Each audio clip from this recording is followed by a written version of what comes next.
Hello, and welcome back to Apolla's Odyssey.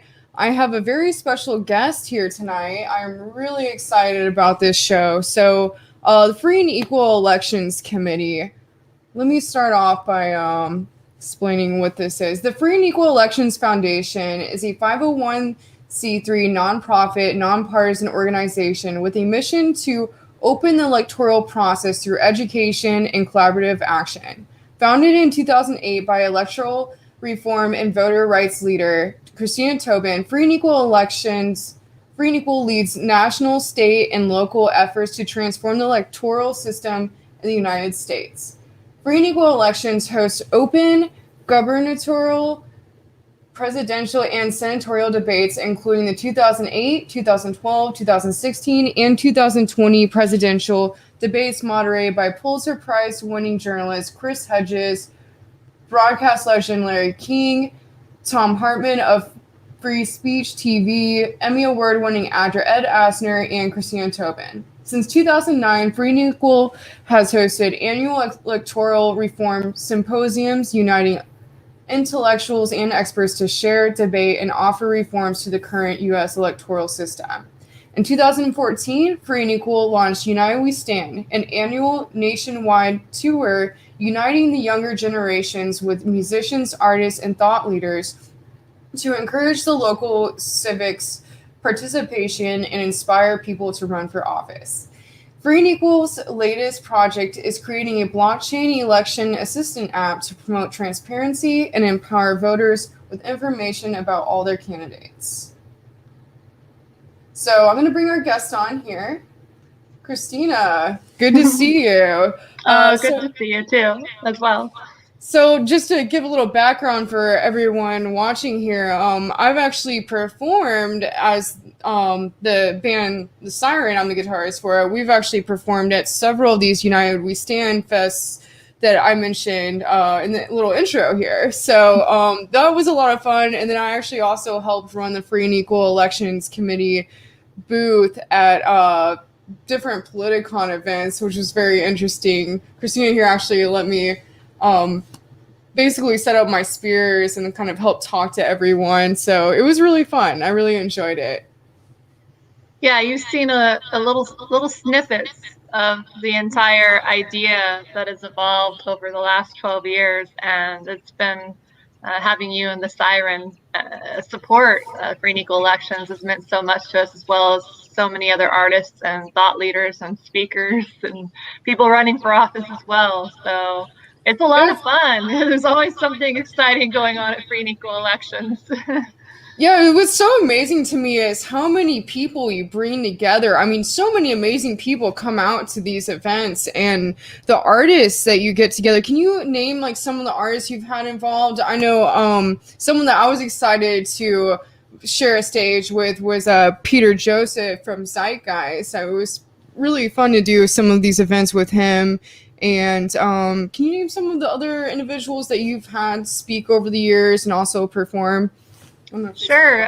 So people are aware at Free and Equal Elections, we have 4 main projects, which you really highlighted the debates that we've done from 08, 12, 16. And this past year, we did 3 live debates throughout the U.S. and Chicago, Colorado, and Cheyenne, Wyoming. And so our second project is the annual electoral reform symposiums that we've been hosting since, I think, 2012 or so. We have experts from all different topics, whether it's gerrymandering or ballot access, alternative voting methods, proportional representation, mail-in ballots, to so on, alternative voting methods I mentioned. And the event that you're speaking of, which was created in 2014, is our annual United We Stand Festival, which is uniting thought leaders, musicians, artists, to spark that civic discussion, and really with the goal of inspiring people to run for office. So our 4th project is the blockchain app. blockchain voting app, which is really the beating heart of free and equal elections, where all this this information and that we've been building this past decade or so will go into. But United We Stand, we've had speakers like Peter Joseph to foster and Kimberly Gamble of Thrive Music, who actually helped save the movement at our 2014 United We Stand Fest, and to Kimani Marley, Flowbots, Earth Guardians, Samuel J., to Immortal Technique, founding members of Wu-Tang Clan, Brother Ali. Now, he didn't make it to one of the events, but those are the sort of artists that we have. Super across the spectrum, Natalie Rise of Blue King Brown, and so many speakers, and the list goes on and on. You can go to our website, freeandequal.org, to see all the supporters that we've had for all of our various projects this past decade. Amazing. And what I think is so incredible about this organization is basically what you guys are doing is trying to get rid of the two-party system to make it so that every party can run on an equal platform. So how exactly are you going about doing this? I mean, when people have talked to me about this and asked me what this was about, some points I brought up is, the mainstream media, obviously we have these other parties and the representatives are running for these other parties, but they can't all just run on an equal platform on the mainstream media during debates. And what you guys do is hold debates so that they can all come, but then it's like, normally the main candidates won't show, it will just be the leaders of these other parties. So can you kind of get into that and explain that and, why the system kind of seems to be rigged to where the other parties can't really run on an equal platform with Republicans and Democrats? We truly are independent. I'm not a supporter of political parties. George Washington warned us of political parties in his farewell address. They're evil.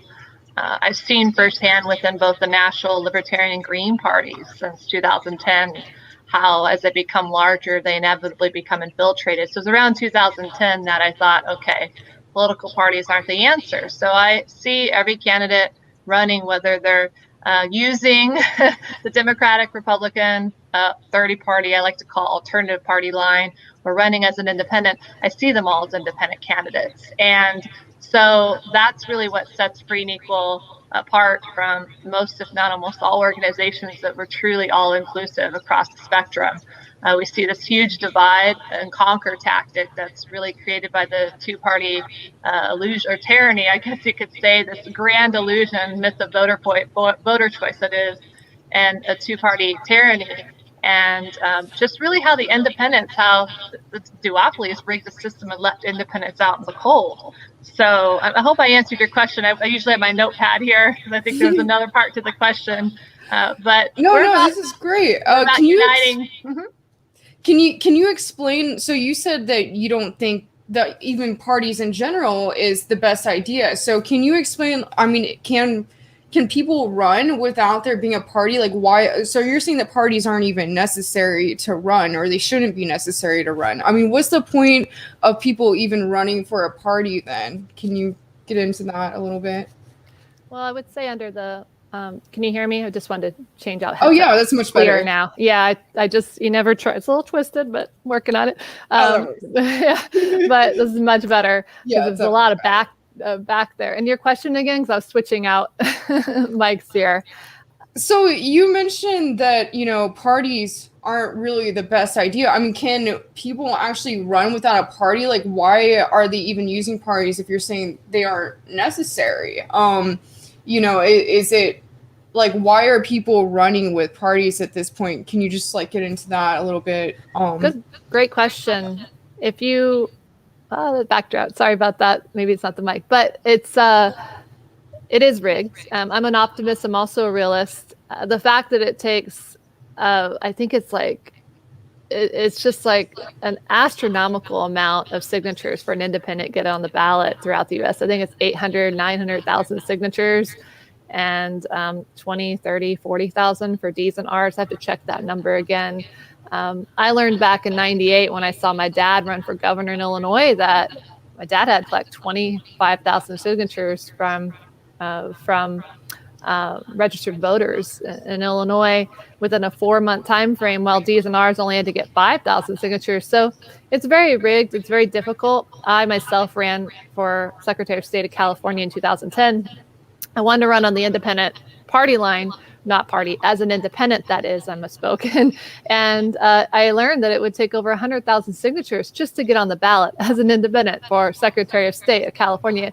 So I used the party line. I got nominated by the Libertarian Party, letting them know I am an independent. And it only takes about 300 signatures back then in 2010 to run on a party line in California versus 100,000 independents. So we do need to have a platform. And that's what Free and Equal Elections is here to support through the blockchain election assistant app, where I think in the short run, we're going to see candidates, arguably like Donald Trump, who used the Republican Party line and successfully got elected. I think we'll still see a lot of candidates using the DR line, alternative party lines to get elected. But through the blockchain voting ledger, again, I see every candidate as an individual, as an independent. And over time, as we replace most, if not every member of Congress, then they would be the kind of candidates, again, the kind of candidates that are not necessarily seeking to run for office, but the kind of candidates that are going to be asked by their community to run. And I think that we're going to see a lot of that in the future. And when these candidates are elected, they're going to get rid of these flawed electoral rigged laws that they've implemented. And they're going to appoint judges and a judicial system that currently is not serving the people, but the best interests, which that's a whole nother flawed industry. And it goes into every problem, whether it's prison reform or immigration or climate control. I think we can unite on a lot more of these issues than not. And when we get the right people in office, that's going to come about rather easily. So in a perfect world, how would people run for president if we didn't have just, Republican and Democrat parties, or even parties in general? How would people run for president? I mean, how do you think the system should be, essentially? I mean, how would the debates go? How would people move through these debates and candidates move up further to the final stages of election? Well, did you know this last cycle, Richard Winger, election law expert of Ballot Access News, told me that over 1,000 people were running for president. They submitted information to run for president, over 1,000 people. And then we have the system that's tied around really the most corrupt platform, the Commission on Presidential Debates. You have mainstream media, Hollywood, the corrupt music industry, as you know, and the Siren team, very much so.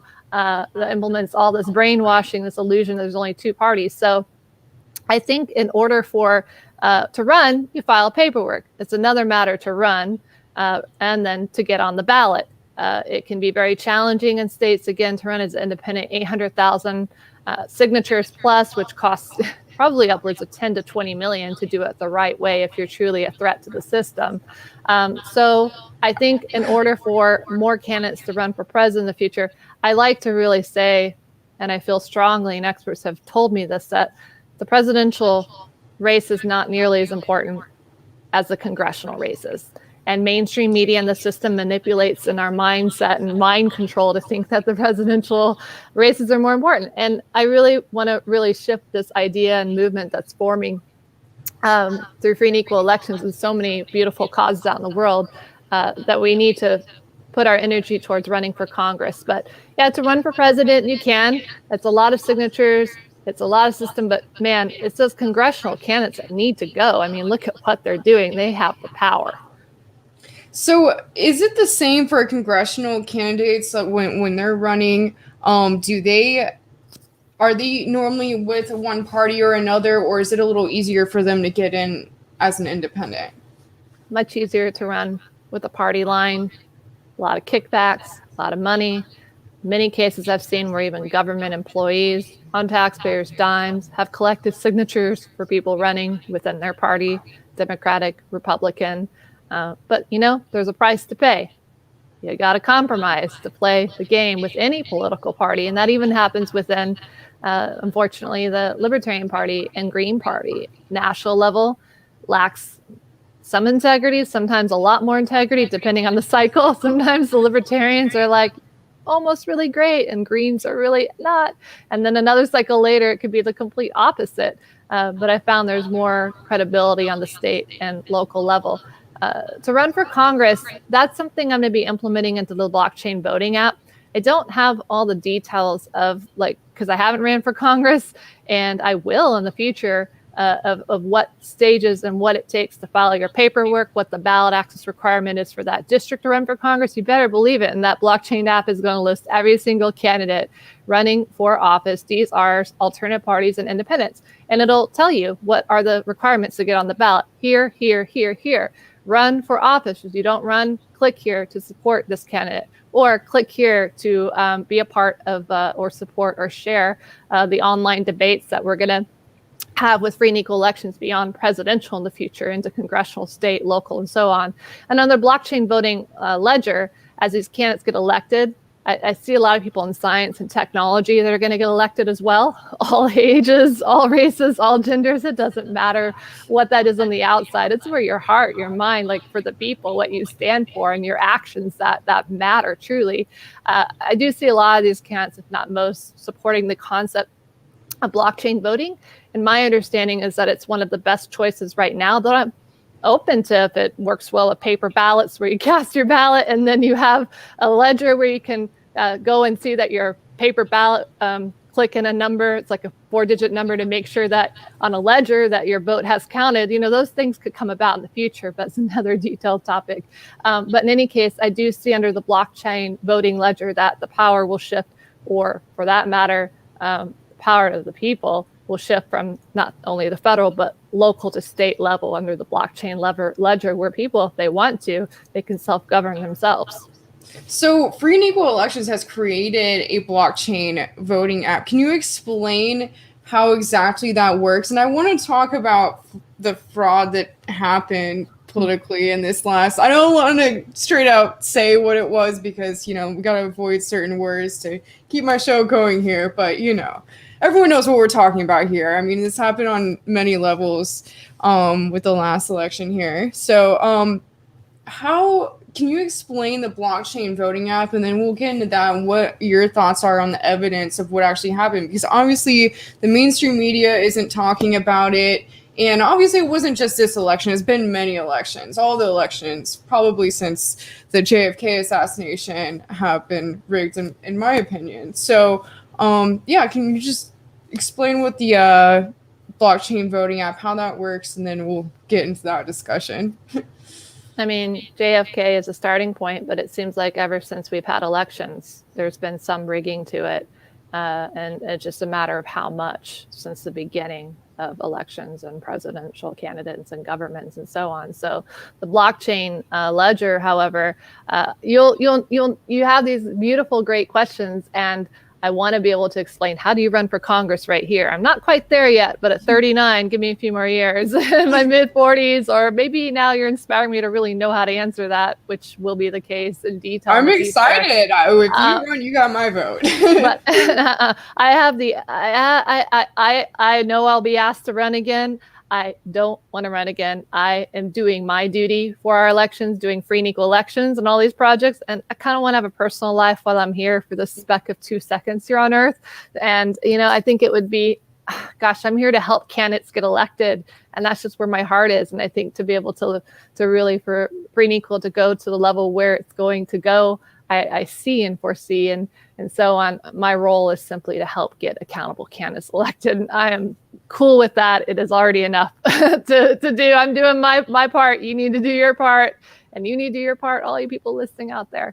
The blockchain ledger, you go again to freeandequal.org. It is powered by Nexus Earth. Very cool cryptocurrency token, Nexus, all about blockchain voting. And Colin Cantrell, I would love to have him on your show, and I can help make that happen, Apolla. That would be awesome. He's the creator of Nexus, and I met him at Aspen Institute quite a few years ago. He hosted a really huge event there. Dr. Ron Paul spoke at. Jesse Ventura and I co-moderated gubernatorial debate there with Eric Voorhees, supposedly the maybe a creator of Bitcoin. Dennis Kucinich was there at Asner and so on. And his father is the co-founder of SpaceX. So I've learned a lot about decentralization platforms, which I do foresee free and equal election going on to in the future, because it's for the people, being on a decentralized platform where people can vote the direction of where they want free and equal to go down the road. But in any case, the blockchain ledger, I'm not an expert on it. It's just like another huge project of ours. Colin Cantrell is. What they have taught me is how you can vote on a ledger through your phone, right? And so vote in. I mean, we have what's called contact tracing. If Congress can pass that literally overnight, we can vote through phones. I mean, 2021. But in any case, where you put in your vote, and there's ways they can verify you, whether it's through a really detailed PIN number, long one. If you want to go into the eye, finger, however, wherever we're at in the world, which is evolving quite quickly there. And you can go on the ledger and make sure that your vote counted. So I think it's one of, if not the greatest things that we have as an option right now. And I'm being messaged that in 5-10 years from now, blockchain voting itself may become likely obsolete and something better will come. But this seems to be the best option we have right now. And you can go see our promo reel, which shows how the blockchain voting works. We implemented into our presidential debates in 2020. And our goal is to, as I mentioned before, list every single candidate running for office, targeting the congressional races first and eventually all races. And then we're going to plug in all the information from all the experts from our electoral reform symposiums that will evolve into technology in the future, as well as electoral experts and so on, as well as all the information from our presidential debates and all the amazing artists and thought leaders and speakers and sponsors that we've had, like Dr. Bronner's Magic Soaps and so many more. With free and equal elections in the past and world-centric and nature past organic and so on, we'll be plugging them into this app in hopes that these artists that gravitate towards United We Stand and our festival, and now it's evolved into a tour, which will be holding United We Stand in person here at our headquarters in Cambria, California, this July 3rd, possibly 4th as well as it grows in Cambria, but definitely July 3rd, a Saturday.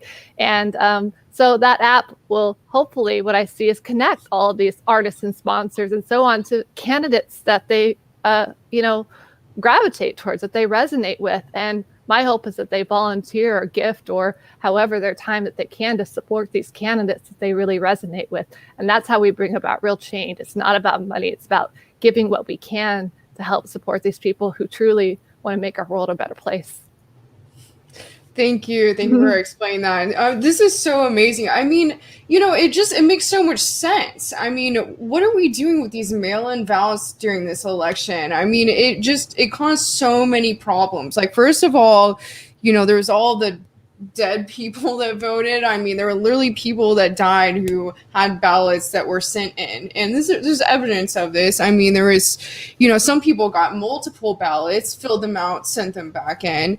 And, I even heard stories of people getting ballots for their dogs and cats. And it's like, okay, so obviously, you have this technology. Free and Equal Elections has this technology, and it would be so much more efficient, so much more secure. And everything I just mentioned in of itself, like all those problems should have been enough to make us completely redo the election, because I mean, obviously, that is complete evidence that, there was fraud in our election. And people, the mainstream media says, like, this didn't happen. There's no evidence of fraud. But that right there, that is evidence. How can you say that isn't evidence? So, I really feel like, this app is so great. And it's, how exactly do you think it could be rolled out? I mean, would there be a bill that would need to be passed for this app to go through, or are you guys just going to start letting people use it and then wait to see if they make it official? I mean, how does that work? Love your thoughtful questions. And again, optimist, realist, I've tried to introduce bills in Illinois, particularly for ballot access and making the signature requirements equal. And better for outsiders of the D's and R's. They're not going to pass them. because it's the rigged system that keeps them getting elected over and over again. Take, for example, the excuse, the just lies of Ralph Nader, wasted vote, Al Gore, remember that whole thing? And shame on the Democrats and Republicans, because they know by having just a singular vote, that creates the so-called wasted vote syndrome, when you could have a basic solution like instant runoff voting, ranked choice voting, where under ranked choice voting, you can learn more at fairvote.org about how that works. You can rank your candidates, and there's no more wasted vote issue. Fixed. So many things that can be fixed. So really, the wasted individuals here, in my opinion, are the people in office, are definitely not serving the people's best interests. So to ask them to implement blockchain voting, the current congressional candidates, no, not going to put my energy towards that, because again, why would they want blockchain voting? They want to have mail-in ballots. Why? Because there's a lot of potential fraud. Now, I think the concept of mail-in ballots in itself, there's a purity to it, of like making it easier, kind of like maybe we should have voting on a holiday where people can, but whether it's a mail-in ballot or an actual ballot casted, you can implement to where the people counting these votes could put a code into a blockchain voting system. So anybody that, mails in a ballot or does a paper ballot or, and so on, can go on and to make sure that their vote, counts on the ledger. That seems to be a solution, but I'm excited to bring the experts together, because that's kind of a new idea of mine, and see what they would have to say about that. So do I trust that the current members in office, D's and R's alike, would want to genuinely support blockchain voting? Absolutely not, because this will not help them get reelected over and over again. A rigged system, really beyond Trump. We've had this issue with Bernie Sanders. All you Sanders supporters out there, I mean, don't you feel in your heart that the election might have been stolen from Bernie Sanders? And Dr. Ron Paul supporters out there, I mean, don't you feel that the election might have been stolen from Dr. Ron Paul? Donald Trump supporters out there, don't you feel the election might have been? So I don't go too much down a rabbit hole. I just know what our government's capable of doing, and the powers that be that control all their puppets in Congress and all different levels. Like, we see right through you. And I actually now play the guitar pretty regularly. And my first song that I've written and I performed just a few times is called Shame on You. And it's really shame on you. And I have a line in there that says, we will rise and run. Thousands will come, and when we replace all of you, the disease will be done. So I am not swayed by the fear that's implemented around the current disease that the system is. And there's a realness to it. But what is really real is the disease of Congress and the people in office themselves. They are the disease beyond any sort of measure that I can even put into words. And so this is kind of the unofficial theme of my show, is the human consciousness shift. And, that's why I wanted to bring you on, because I really feel like, we're in a time right now in human history where all these systems are falling apart. They're broken. Like, we can see through them. As you were saying, we can all see through them. Everyone can see it. The elections, the political systems, the education systems, the health systems. It's all broken. So, we're really at a time where it's like everyone can see through this, and, it's gone on this way for too long, and we're in an energy right now where, things aren't going to keep working with the same mindset that caused the problems. And, I really feel like there's going to be a complete reworking of the system that's going to be needed for us to move on as a civilization and like truly flourish. And,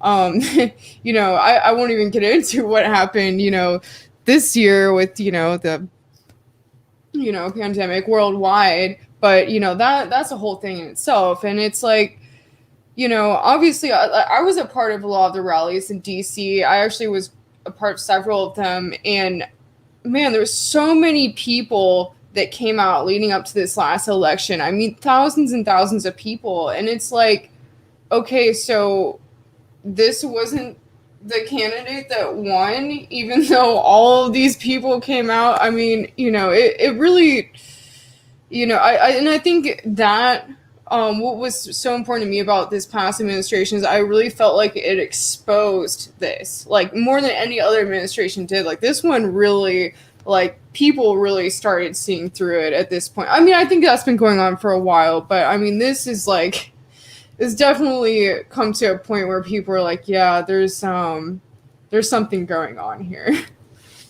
Paula, I opened my own shop here and sole owner in Cambria last March, signed the lease about right before the lockdown happened and shut down lockdown, and moved forward, pushed through it. And since I've opened my shop and throughout the months, I've had a sign out front and it's bold and California that says mask optional.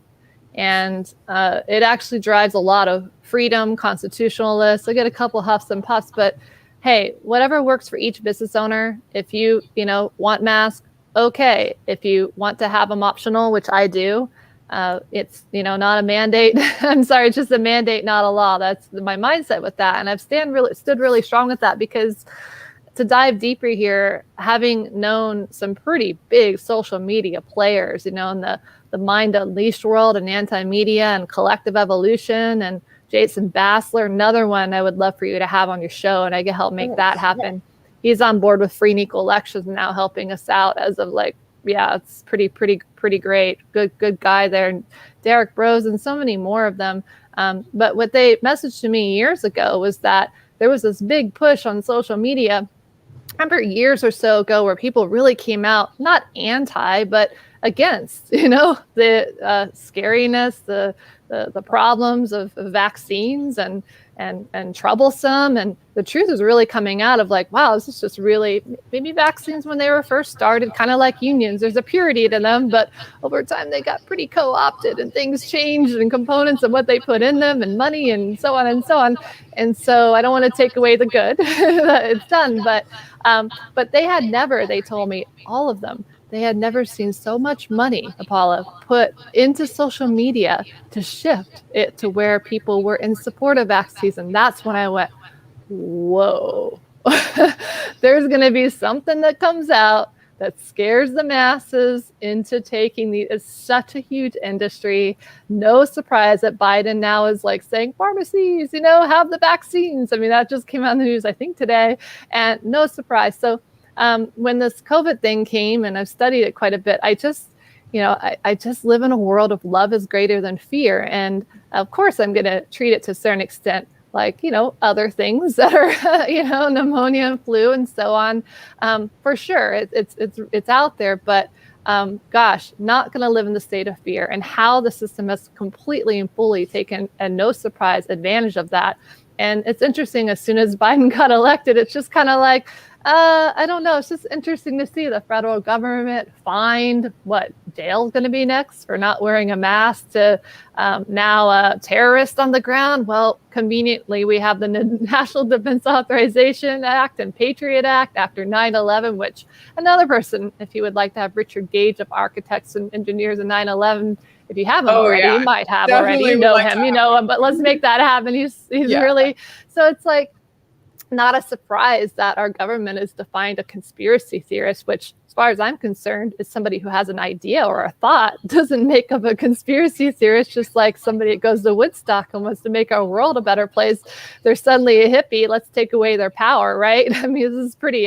So anyway, it's no surprise that the system would define a conspiracy theorist as a terrorist. So as you see these social media pages like Free Thought Project that once had tens of millions, deleted, right when that years ago, the pushback happened, it was all around vaccines, Paula. They all told me it was the creepiest thing. So putting it together, common sense, it's just no surprise that, as they've been deleted on social media, that now I know independent media that was out in Washington, D.C. that have the CIA or FBI knocking on their door just for covering Washington, D.C. That happened to our national media director, Christina Harris. He's had them show up at his door because he just went and covered, what was happening in DC. So making them disappear on the internet. I mean, it's kind of scary under NDA and Patriot Act. They can knock down your door, detain you without trial or jury, and not good.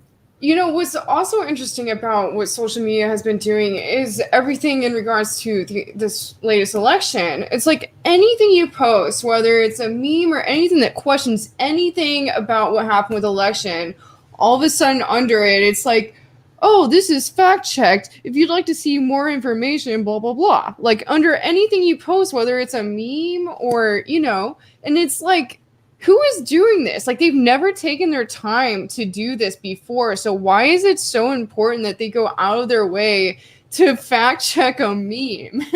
It's like, you gotta question this because it's like, I mean, they don't try hard to do that with anything else, but all of a sudden with this election, they have to fact check and, send information to any meme or anything you post that goes along the lines of, what happened in this recent election. So I found that to be very interesting and definitely something that people should question. And really scary, honestly. I mean, that's just 1984 right there. Yeah, Orwell. Yeah, definitely. And the fact that, to be able to run ads, they're like, we want your driver's license, where you live, might as well just give them a sample of your hair and your fingerprint and so on. So Facebook and those people know where you live if you start posting things that are a little bit like not up to par and so on. And years ago on Free and Equals page, we had memes that would post and would reach over 20 million. Like we were like, I mean, it was just the I had social media experts that they'd never seen a page quite like ours, like with a couple 100,000 people, but the amount of activity between those, because it was all purely organic. And so when those algorithms got crushed years ago and so on, even prior to that, 9/11, when NDA and Patriot Act came about, that's when I knew, I'm like, do I put all of our time and energy and proceeds into social media for free and equal elections, or do we put it towards holding events on the ground? And I know we made the right decision by holding all the events on the ground since 2008. And our website, if you go to it, it has been extremely updated, where you can go in and see all the videos actually on our site now for the debates, symposiums, and soon to be United We Stand.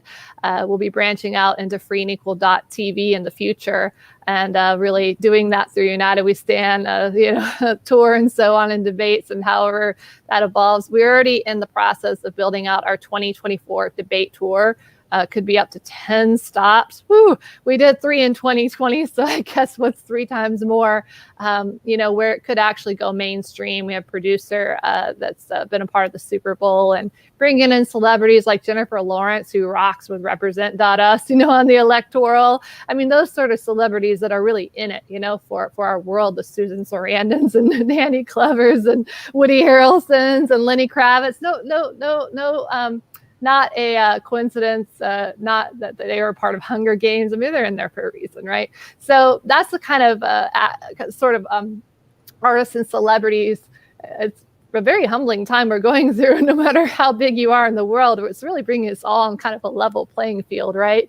And so I do see that's what we're doing with United We Stand, and bringing the artists and people together. And, I wanted to end on the note, or also say that while I mentioned one of the lines in the song that I've written, "Shame on You," towards the end, I like to focus more solution and kind of go the shift of that towards the remainder of this conversation, the solutions. And but I do end that song on "Shame on You," and I go, "And the time is near.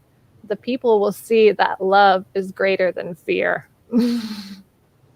I love that. That is such a powerful message. I just want to take a second and thank VPXM for the donation.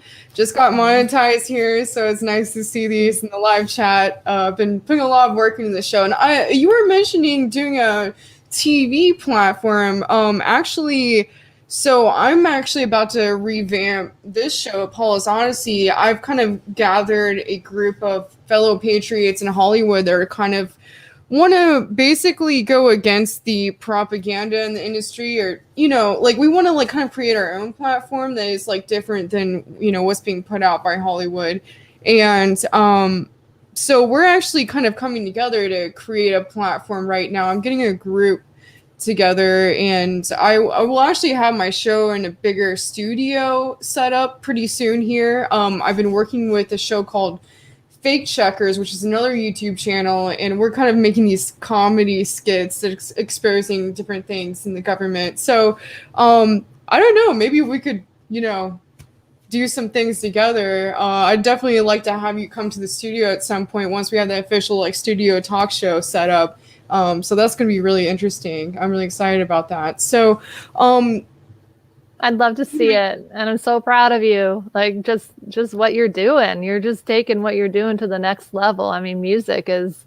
I have so much more appreciation for the work that you and all the artists do after now picking up a guitar and playing myself and singing. I just I can really see the time, when you're in that world more than when you're not performing. So, but I'm really proud of you for just doing your music, but taking it into the message and the platform of what you're doing today. So keep at it. You've evolved so much, and I can't wait to see where you go from here. Thanks so much. I really appreciate it. I really appreciate you giving me with the Siren a platform to come on to your events. That was definitely a lot of fun, and I'm looking forward to future events. So I think you're already coming July 3rd. You may not know it yet. Definitely. But you're invited, and so hopefully plan to be there. Yeah, I've been practiced with the Siren. We haven't practiced together in a while because everything that's going on in the world. We're like, is there even going to be shows? So I'm looking forward to that. That sounds amazing. So so did you, I don't know how much time you have here. Did you want to start wrapping up, or are you okay talking a little longer? Yeah, let's go the hour. Mm-hmm. Okay. So actually I would like to maybe bring it back to your background and what inspired you to create this foundation, because we didn't really get into that at the beginning. And this show is kind of I have more of a spiritual audience here, I guess, so I think it would be interesting to hear, I know you're actually a very spiritual person, and I'd like to hear your experience of what inspired you to start the foundation, and then ending on a more positive note, the solutions that we have with Free and Equal Elections Foundation, the solutions for what we can create together for a better future. Well, I would say we've all got that spirituality in us, and we're at different parts of our journey, and it's no coincidence that you can see the design behind this. I don't know if they can see it, of all the flower of life around Free and Equal.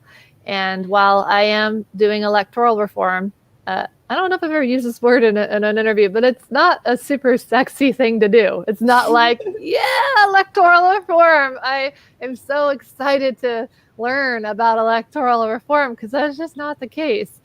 Somebody's got to do it, and it has been very tough to continue. You've seen some of the hurdles, snippets of hurdles that we have come up against with the system trying to crush us, like particularly in 2014 when UCLA wrongfully canceled United We Stand 5 days prior and breached a contract. And we won that lawsuit finally last year. And while I turned down the six-figure offer from UCLA, the win was more important than the money. And we got some money, but the win was more important to clear our name and reputation. So I'm sorry, it's a long night, and I wanted to do this. We had the big flooding in Cambria last week, so we had a little delay. It was like 12, 14 inches of rain in 24, 48 hours. I had 3 trees. Yeah, that's what I saw. Part of the highway fell into the ocean.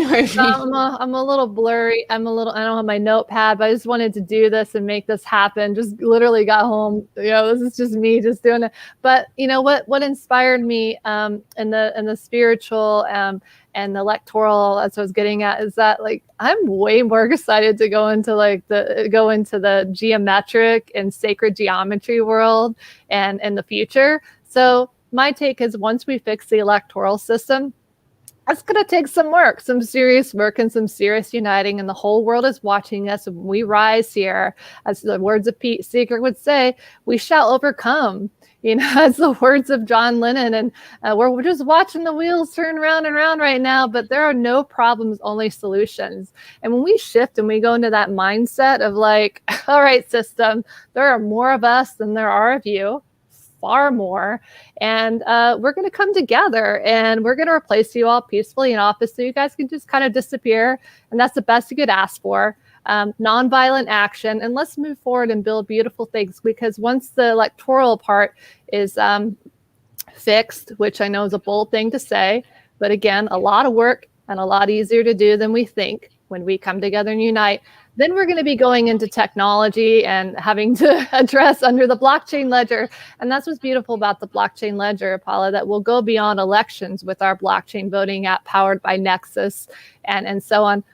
We'll go beyond electoral in the future and go into technology. So people can see really who's receiving what money and what they're supporting. In technology, there's so much corruption as well. Technology is a beautiful thing, but when you have the wrong people, with the wrong agendas controlling it, that's not a good thing. So I'm really excited to go into that world and field in the future as much as I can in this speck of a lifetime that I have here on Earth. And I will really welcome everybody to join me and join really our team. I'm simply an organizer and a connector, and I know how to bring people together probably almost like no other. I'm really tapped into a lot of different circles, and I think we're really on the cusp of going to a whole nother level with free and equal elections pretty soon.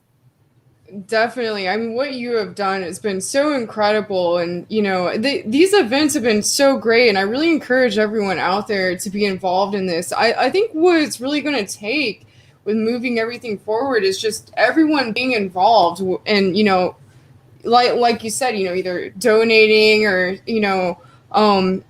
downloading the app, the blockchain app. I think, what's also interesting is you talk a lot about people actually being involved in running for Congress themselves. I mean, if a lot of people came together with the Free and Equal Elections Foundation and started, running for all the elections in their local areas, I mean, really, if there was more people that were doing that as independent than, the D's and R's, like you're saying, then, I mean, do you think that would eventually cause a shift if it was just all these independent people just started flooding the system, so to say? You have literally called out why I've stayed in this zone, whatever it may be, with free and equal elections. I'm telling you, almost anybody else would have shut it down and quit and walked away. And I know you talk about why, and you kind of mentioned, come back to me, inspired in the past. And I mentioned a little bit about my father having ran for governor in '98. And I saw what they did to wrongfully knock him off the ballot. He ran as a libertarian, and it made me angry then. I was 17 years of age. And I spent, after that time, I learned again that, libertarians, their alternative party candidates had to get 25,000 signatures in Illinois, and D's and R's only 5,000. And so for the next, 5, 7, 10 years, I spent a big chunk of my life helping to get candidates on the ballot in the corrupt Chicago electoral system. So I've been deep within the trenches of corruption. I would say a bit of a light, I hope. I mean, I maintained that and didn't sell out, didn't compromise. The money and opportunities were there, but it was an opportunity for me to sell my soul. No thanks. I'd rather be where I am today. And I'm so happy for that. And so seeing that happen and having somehow a miraculous successful rate of getting people on the ballot, that really was the foundation of the creation and spark of free and equal elections in 2008. So where I realized that there needs to come a time for a platform that truly will support independent candidates. And again, whether you're using a DNR line or using an alternative party line, I see all candidates independents. There are more independent voters, the Gallup polls say, than Democratic Republican voters. Congressional ratings at an all-time low for how long now? I mean, so I mean, the time is here, and I knew there'd come a time where we would be pretty much where we are now, and I think it's still going to get a little tougher before it gets better. But free and equal elections, deeply rooted foundation, as Rising Appalachia would say, and Chloe Smith's done a promo video for us of that beautiful group. But I love their song that we've got our roots down, down, down, down, down, down, down deep, and we really do at free and equal elections. So putting all a lot of my proceeds since 2014, because that changed when that happened.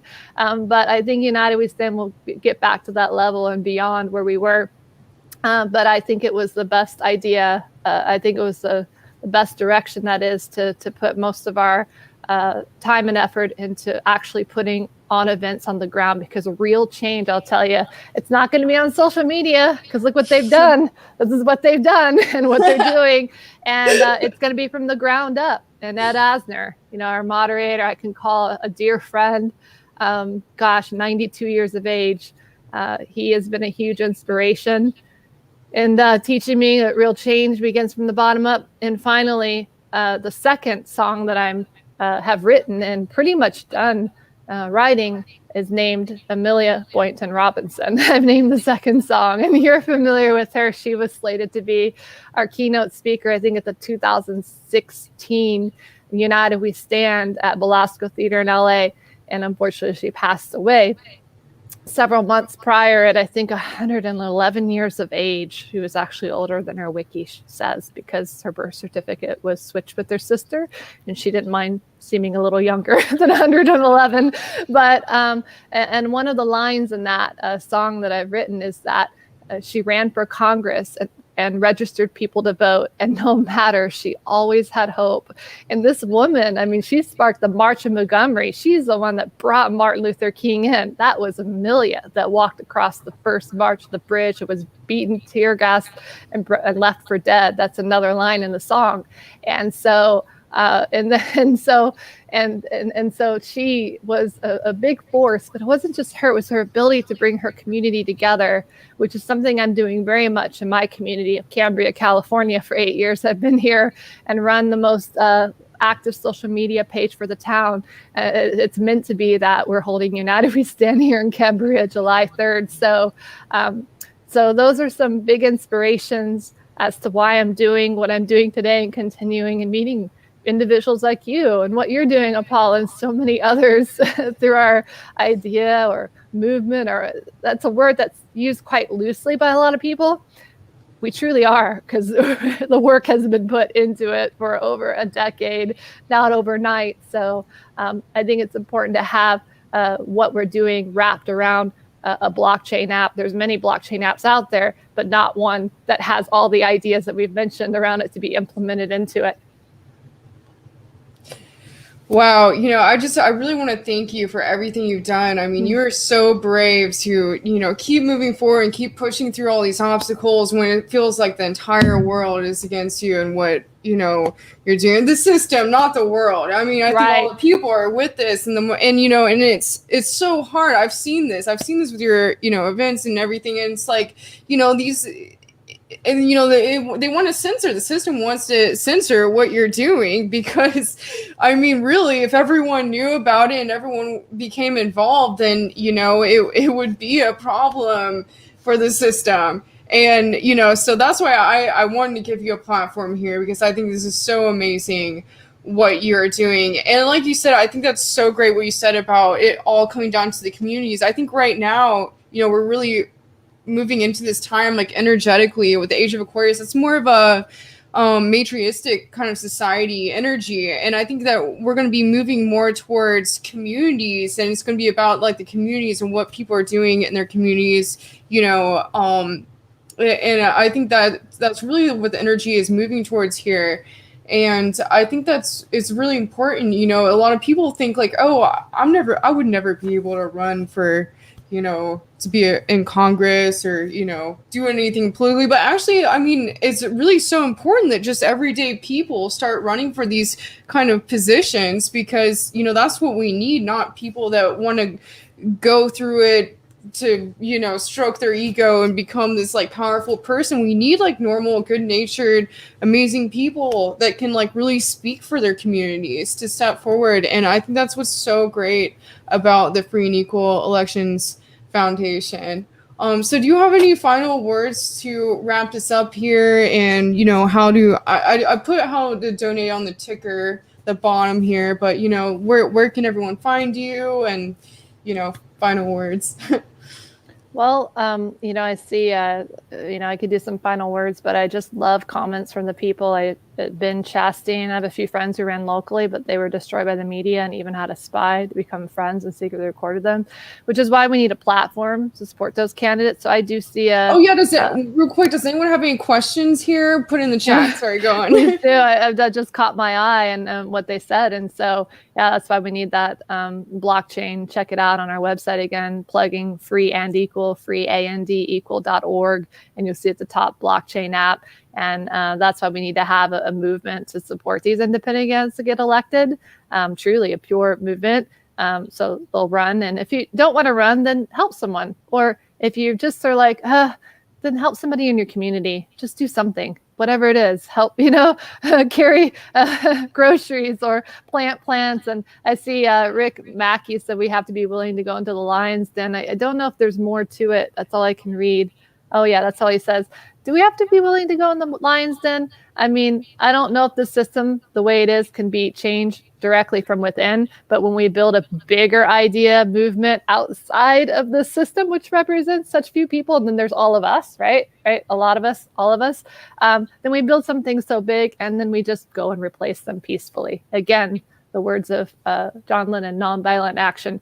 And I wanted to also say the United We Stand event we're holding, free and equal elections, United We Stand in Cambria, is on private land, beautiful land. It's going to be hosted by a member of the community, and all proceeds, it's going to be donation-based event, and all proceeds goes towards the kids that have been holding protests or rallies, for that matter, for I think 20 weeks in a row, to build a skate park in Cambria that the local Cambria Community Service District, which also has a lot of room for improvement. My opinion is that we have one accountable person on the election on the CCSD named Harry Farmer. And in any case, years ago, we held a candidates forum in Cambria that Asner and I co-moderated, and Harry Farmer beat out the incumbent by 33 votes. And he has helped to preserve this beautiful community, one of the last untouched parts of California from a lot of real estate development growth and so on. So, but all the proceeds will go towards these kids at the CCSD tore down the skate park for it's just craziness. And they've already raised over 6 figures. 100,000, it might be way more than that now. And so that's where all of our proceeds goes towards. And we're making sure all the artists, and I think some pretty, I don't want to throw any names out because I've learned my lesson, but I do feel the energy of people who have brought in the kind of artists that I've already communicated with, but really needed somebody that could talk the artist language, and book and bring them in. You got some incredible artists I've been involved in. I couldn't believe some of the people I shared a stage with. It was definitely amazing. Thanks. And so I've definitely, there's things, and I love them and a lot more I've met, from Mike Love and Paul Isaac and Amber Lilly and Rising Appalachia, and Naco Bear's gone through some things, but I think he'll pull through that. And Trevor Hall and I mentioned Mike Levin, just that sort of like solution-based artists and the ones we've worked with in the past. And so, but I'm excited. This one's going to be for the kids and giving back to the community of Cambria, because again, real change begins from the bottom up. It really does. Definitely. So someone here is asking, they want to know about the support for ranked choice voting. Ask her about support for ranked choice voting. Oh, yeah. Great. I am all for alternative voting methods. Fairvote.org, Rob Ritchie. Actually, there's some history there in 2008. He actually helped to make sure our first debate, the creation of free and equal elections, and our first presidential debate happened, which had Chris Hedges as our moderator, Pulitzer Prize-winning journalist Ralph Nader participated, independent, and Chuck Baldwin of the Constitution Party at the Mayflower in D.C. And PayPal froze our funds, and we had $5,000 or $10,000 frozen, because that's what PayPal does. In the debate, I have rarely used them now because of that. And so, and the debate almost didn't happen. And Rob Ritchie agreed to be not only our underlining sponsor, because we need a 501c3 to do it legally. It's one of those legal things to have Ralph Nader there. But also, he put up $8,000 of his own money on the basis that I would pay him back when the funds unfroze. So I love Fairvote and Rob Ritchie, and I love all different types of Alternative voting methods, approval voting is another one. If you go to Center for Election Science, Aaron Hamlin there has been a part of our symposiums. And then there's score voting, there's star voting. So you can go, you'll see on our website, it's pretty easy to get to now on our electoral reform symposiums. You can dive through and find the one where we talk about, it was actually in 2019 symposium where we had like 4 or 5 experts on on alternative voting methods that I mentioned come together and discuss their differences in great detail. It was a very cool panel.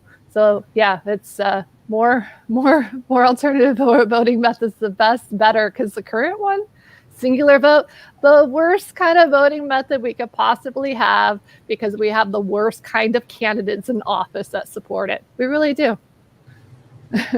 I also, I feel like we didn't really get into as much earlier the fact that you hold debates. I mean, you have actual presidential debates. I've performed at one of them. And can you talk a little bit about the people that have shown up at these debates? I mean, obviously, like, do you ever have major party candidates show up, or is it usually independents? Like, you're giving a platform for independents. Is that what it's mostly about?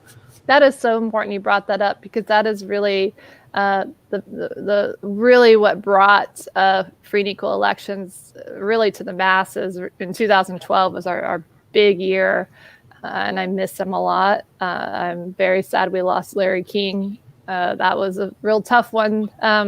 And so he was our co-moderator. I moderated with him.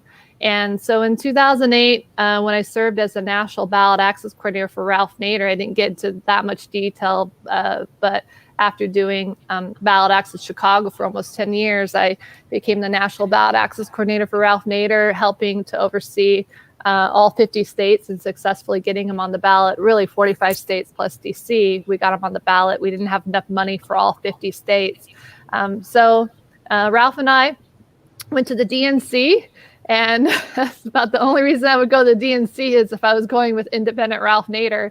And I had a really special pass to get in there. And his other 2 staff guys, they're 2 guys. I was like one of only 2 females on the, it's just what happens in politics sometimes at the level, myself and the campaign manager at that level. And they forgot their pass. So I had Ralph to myself for like a good hour. I was like, I'm going to keep this pass I got from the campaign manager, Sally Soriano.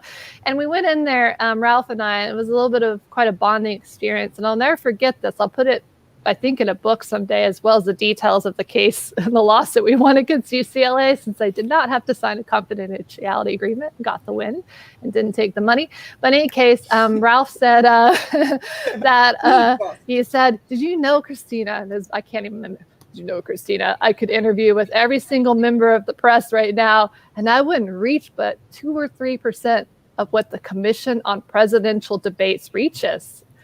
And I was like, the Commission on Presidential Debates, how was that formed? My little light bulb went off, and I learned, and that was a spark. And then literally after the ballot access ended, they flew me out to, I think it was Denver, where Ralph held the Open the Debates rally.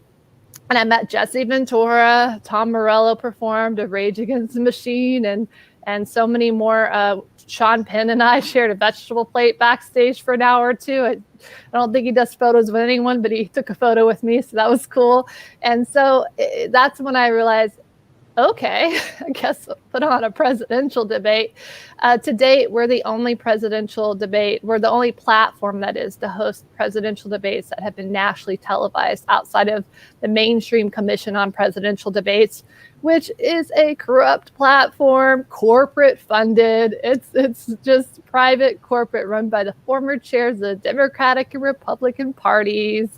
The League of Women Voters retracted their support from the CPD in 1988, stating, you can look this up online, Wikipedia, that the CPD has perpetuated a fraud on the American voters, and it is a fraudulent platform. So our debate platform, though it's a lot more open than the CPD debate, I don't even think our debate's open enough yet. We initially allowed the candidates on the ballot in enough states to be viably electable. And then the next cycle, we open it up to being candidates on the ballots in enough states that is to be viably electable and or receive 2% in a national poll. And in the future, I want to allow the people to decide on the blockchain voting app who's going to be in the first round of debates. So if we do up to 10 debates in 2024, We'll have a lot more in the first debate, and we'll let the people vote who goes into the next round, kind of like the American Idol, but actually changing our world for the better. That's pretty cool. I didn't realize that you're actually already using the app to like get people into debate at your events. That's so incredible. Yeah, so we've already done that. Wow. That's amazing. We'll take it to another level. So we have implemented some forms of instant runoff voting and approval voting into our app in the past. In 2020, we didn't get quite there because it takes proceeds, momentum, but we're ready to do it with the support. I think the cryptocurrency world has supported us the most in the recent years, for sure. So that's very telling. And way to go, Reddit. Way to go, Reddit people. Crushing GameStop. You guys rock. You guys are ready for United We Stand. Oh my gosh. Oh man. Like, yeah, that's what just came to mind for me when we were just saying this is like, what if all those people just came in and supported the Free and Equal Elections Committee and just, all these events, everyone, threw in their support for these events that you're running instead of the events that are shoved down our throats with the mainstream media. I mean, wow, that would be the people taking over. At that point, that I think if enough people really came together, it would definitely cause a shift. Because it will. The networks, they have to, I guess the word is, they have to I guess I don't know what the word is I'm looking for. I guess portray to their audience what their audience, give the audience what they want. So someone has a question here. Can you, Sovereign Cosmic Wildman asks, can digital currencies really be trusted for the long term?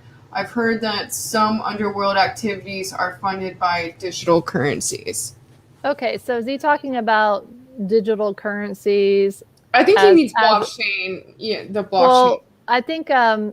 Well, I think he's going more, and he can correct me if I'm wrong, but into the cryptocurrency world. And my take is, well, what about the Federal Reserve note world? I mean, if we have that existing, fractional reserve, money made out of thin air, how many tens of trillions of Federal Reserve note dollars? Thank you, Lee Camp, for your awesome Of Redacted Night book, educating us about that. Just lost out of thin air. Let's print some more hyperinflation, Federal Reserve note. How can we not support alternative currencies? It's kind of like singular voting method. How can we not support alternative voting methods? Let the people decide what currency supports them. I'm not feeding into the fear.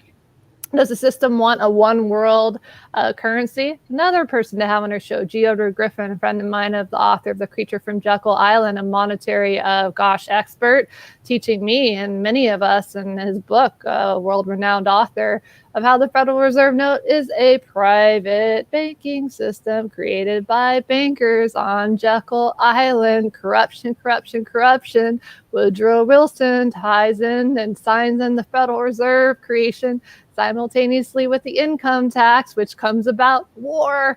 I mean, come on, this is okay, so yeah, I mean, is there going to be some questions with cryptocurrency? Sure, I think the real ones are going to make it, and the not so real ones are going to get crushed. And I think the Federal Reserve note, I think JFK saw it. I've met Ramsey Clark, who's Attorney General, who signed the Voting Rights Act of, I think, 64, I want to say, which Amelia Boynton Robinson Osama was key in making that come about, explained to me and offered to tell me what he saw happen to the JFK assassination. So, alternative voting methods are a great thing. A $2 bill was a great idea then, but I'm loving the fact that we have Ethereum and Bitcoin, a see right through you system, and the people will as well.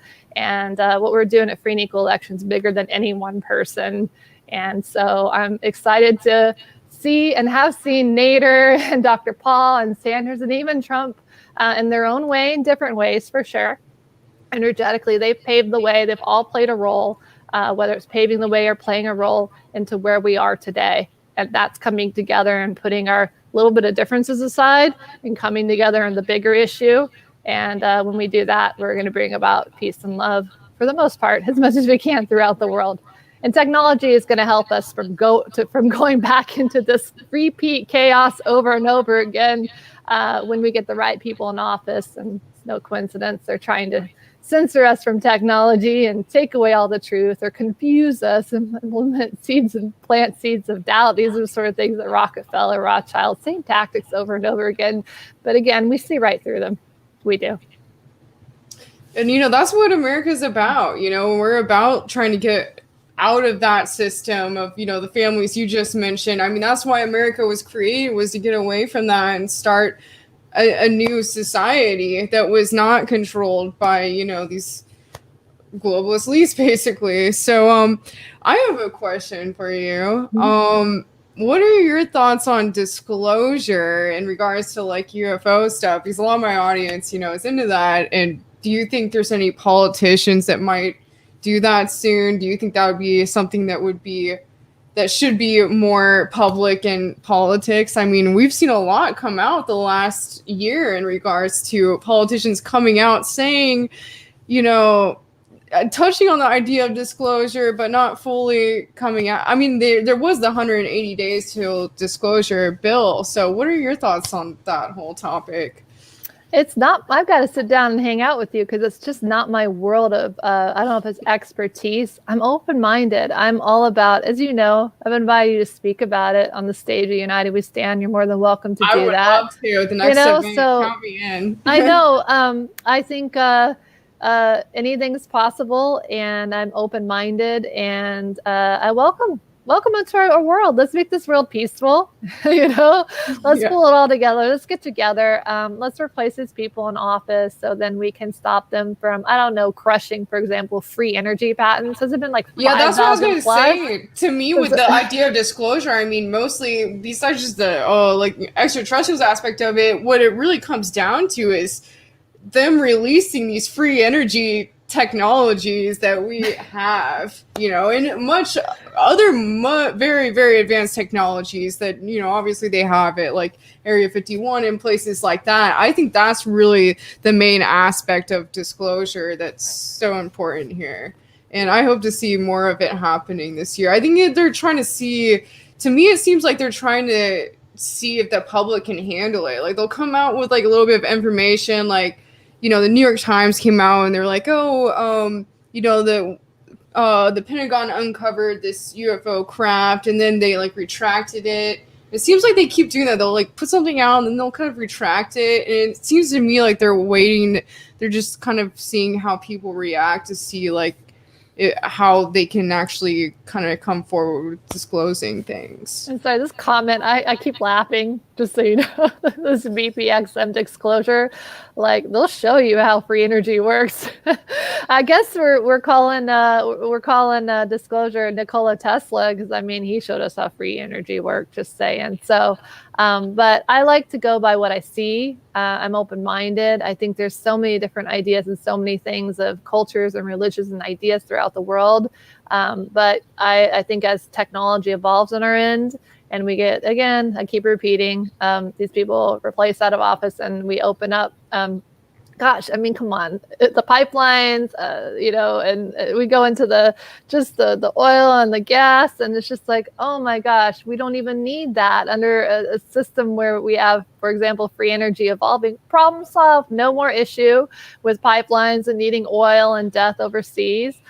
Climate control, look, no more issue when we get rid of these things polluting our air, that is, and technology evolves. And first and foremost, we're polluting ourselves. We're harming ourselves, which goes right into Mother Earth. So we got to care about ourselves first in order to help Mother Earth and or do both at the same time. It doesn't need to be a divisive issue. So, and when technology evolves, we're going to be able to see, more of these things of what's real, what isn't real.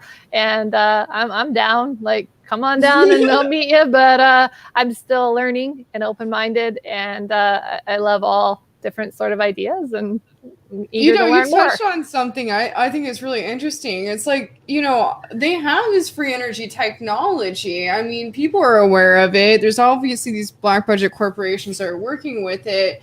And it's like, why are they at the same time pushing all these, climate change bills saying that, we need to put bags on cows busted, like keep them from like farting and, like things like that, when there's these free energy technologies that just aren't being implemented. It's like, I know they know about these things, and it's like, and these blueprints for, from my research, it's like they, when people come out with this technology, people are sent in and take these blueprints and, get rid of them. So I don't know. It's interesting. It seems like, it's like the system at the top, they want it to be like, people aren't allowed to have these free energy technologies so that they have the oil industry. But then at the same time, they're like, oh, but we're including our environment. It's like, well, then why?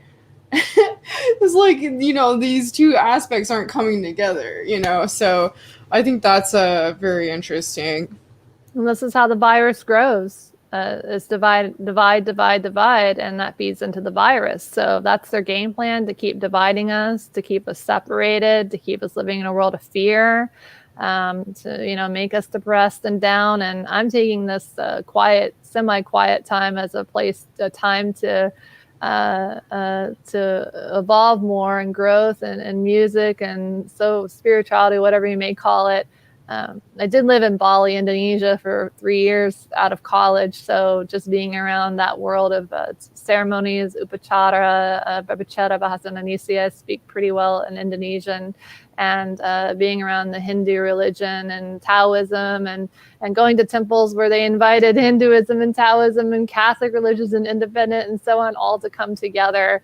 Such a Chinese, so beautiful to see. So that's the mindset that I'm in. And uniting, I think, a lot of people, whatever it is they think of, whether it's in disclosure or religions and spirituality, for the most part, people in the world are good people. And I think that under sustainable system, we can be healing a lot more people.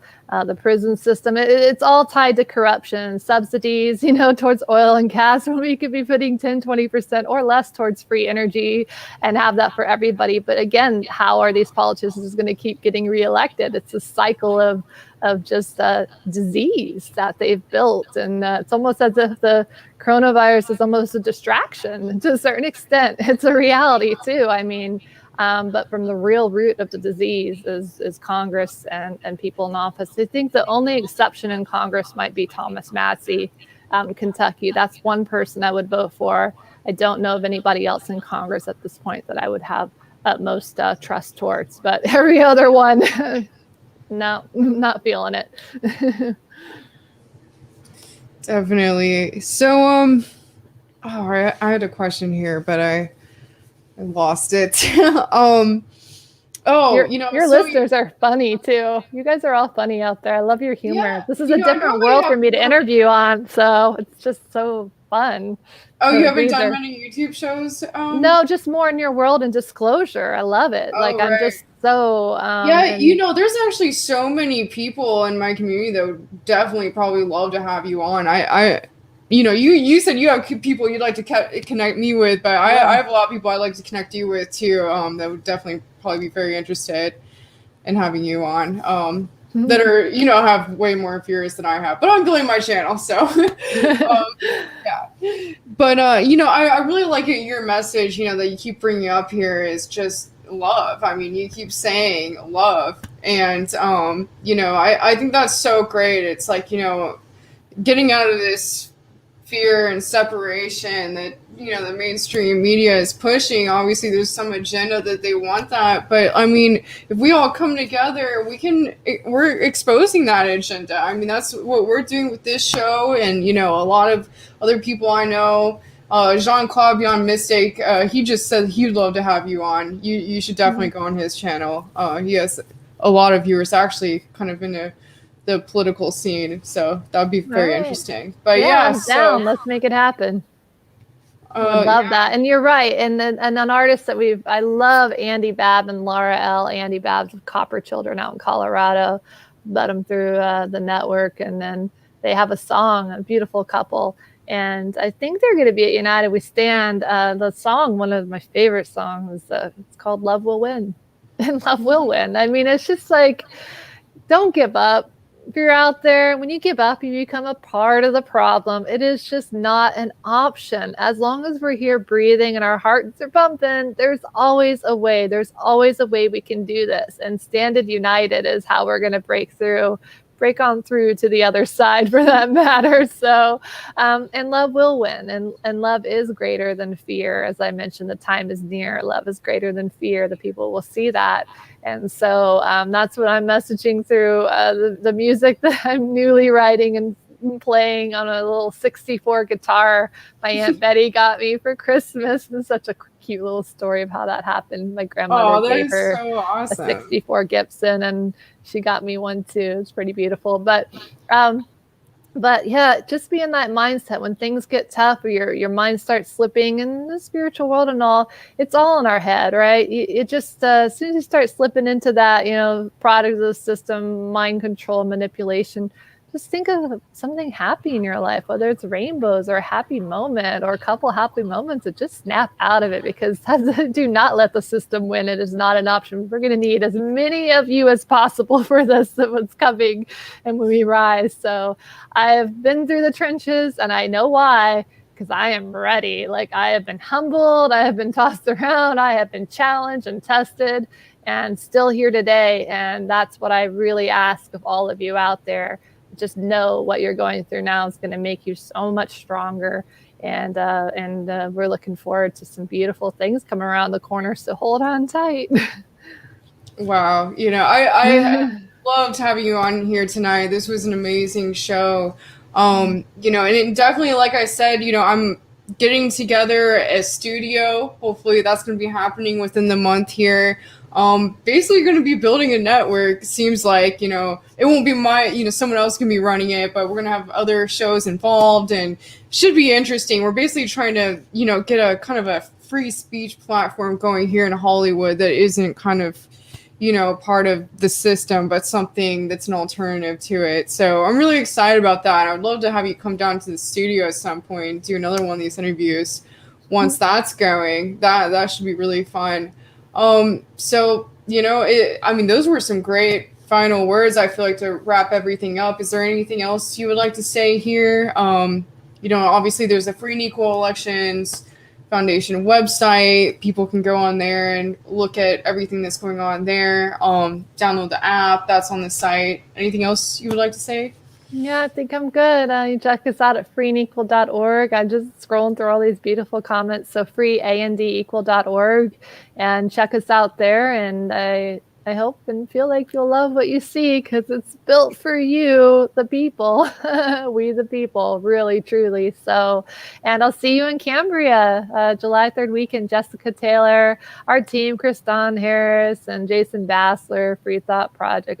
Ty Loomis been with us a decade, and Nate Graham a decade. And there's so many of you. Thank you so much. And Carolyn Louise, the whole team out there, for what you're doing to build. And Doug Redhell, really founder, Standing Rock, saying this event's going to be powerful. That says a lot. The creator of Standing Rock, it'll come from a place of prayer. It's important that we implement the Lakota way, and so many more into United We Stand. That's what we're going to be doing. And so I welcome you all out there. It'll be on live stream at freeandequal.org, July 3rd.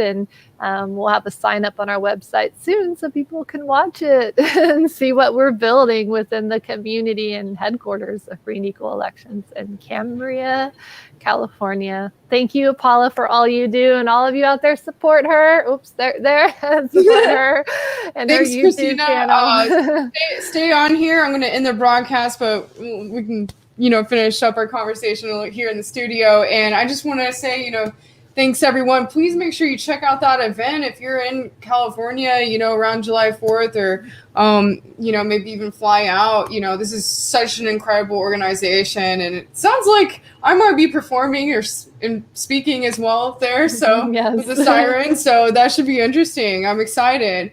So thanks, everyone. Another great show here on Apollo's Odyssey. Over and out. Woo. Woo.